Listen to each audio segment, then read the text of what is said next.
Okay okay Lingaiah గారు, వెంకటరెడ్డి గారు, అంతిమంగా భారతీయ జనతా పార్టీ కమండల్ పాలిటిక్స్ కి కాంగ్రెస్ ఇస్తున్నటువంటి మండల్ పాలిటిక్స్ కౌంటర్ ఇది. ఏ రకంగా చూసుకున్నా అది కులగణన చూసుకోండి, లేదంటే ఈ బీసీ రిజర్వేషన్లో ఇతర అంశాలు చూసుకోండి, ఈ రెండు మాత్రమే కనిపిస్తున్నటువంటి పరిస్థితి.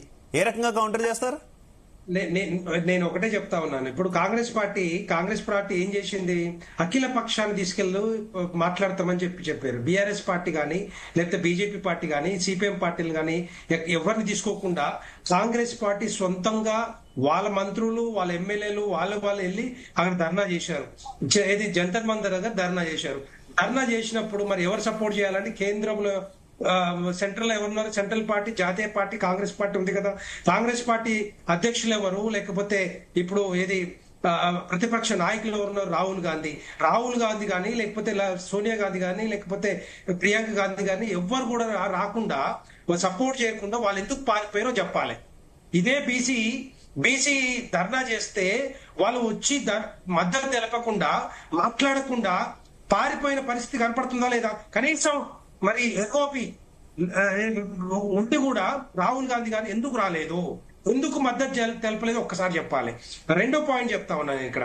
మీకు ఆల్రెడీ చిత్తశుద్ధి ఉంటే మీరు కాంగ్రెస్ పార్టీ అంతకుముందు 2015 కర్ణాటకలో ఉంది, ఇప్పుడు కూడా ఉంది. మీరు ఆల్రెడీ సర్వే రిపోర్ట్ తీసుకొచ్చారు. దాని మీద మీరు ఎందుకు మాట్లాడలేదు? కాంగ్రెస్ పార్టీ ఈ తెలంగాణ రాష్ట్రంలోనే బీసీల మోసం చేయడానికి కామారెడ్డిలో బీసీ డిక్లరేషన్ తీసుకొచ్చినట్టు కనపడతా ఉంది. ఇప్పుడు కూడా బీసీ సమాజాన్ని మోసం చేస్తున్నారు మీరు. ఒకవైపు నుంచి బిల్ ఏమో గవర్నర్ గారు పంపిస్తారు, రెండు వైపు నుంచి ఏమో జీవో రిలీజ్ చేస్తారు. అంటే ఏది ఎక్కువ చెప్పండి దీంట్లో? జీవో నిలబడుతుందా లేకపోతే బిల్లు నిలబడుతుందా? వీళ్ళకి తెలిసి కూడా ఎందుకు చేస్తా ఉన్నారు ఇక్కడ? నేను ఏమంటున్నా అంటే, ఒక్కసారి బిల్లు అయిపోయిన తర్వాత బిల్లు చట్ట రూపంలో వస్తే అది కోర్టులలో నిలబడుతుంది. కానీ వీళ్ళ జీవోలు నిలబడవు. ఇక్కడ జీవోలు క్లియర్ గా ఉంది, ఆ క్లారిటీ ఉంది. ఇక్కడ సుప్రీంకోర్టులో క్యాప్ ఉందని తెలుసు అది.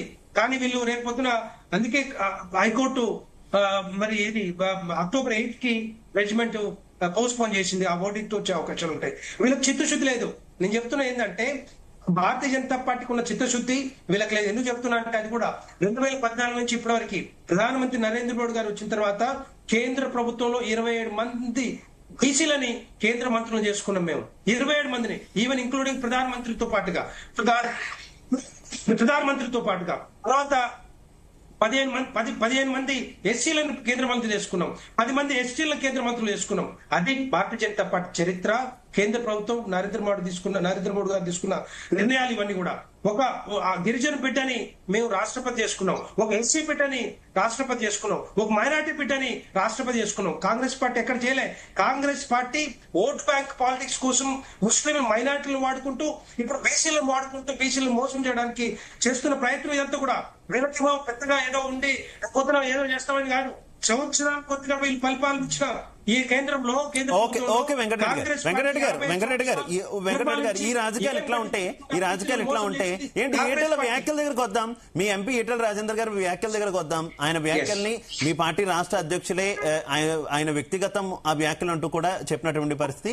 బీసీ రిజర్వేషన్ మేము కట్టుబడి ఉన్నామని అంటున్నారు. కానీ ఈటెల రాజేందర్ గారు మాత్రం ఎవరో ముందుగా ప్రిపేర్ అయిపోయి సన్నద్ధం అయిపోవద్దు ఎన్నికలకి, ఖచ్చితంగా కూడా కోర్టు నుంచి దీనికి అడ్డంకి ఏర్పడేటటువంటి అవకాశం ఉందనేటటువంటి హింట్ ఇస్తున్నారు ఆయన.